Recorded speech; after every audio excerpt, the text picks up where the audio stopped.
Berdendang sahur di kampung tetangga semakin digemari generasi muda Islam masa kini.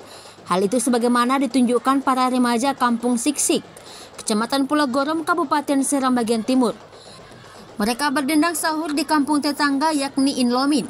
Kehadiran puluhan remaja ini di kampung Inlomin membuat suasana pada Ahad dini hari ini semakin ramai. Mereka memadati jalan umum setempat. Para remaja ini membagi tugas, ada kelompok remaja laki-laki penabuh rebana hadrat, sementara ada kelompok remaja laki-laki dan perempuan melantunkan sholawat. Selain para remaja, beberapa orang tua turut nimbrung membangunkan warga untuk bersantap sahur.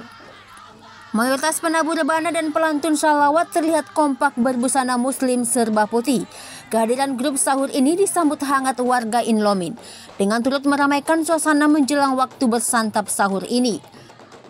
Dari Bulah, Seram bagian timur, kontributor TVRI, Mansur Boinau melaporkan.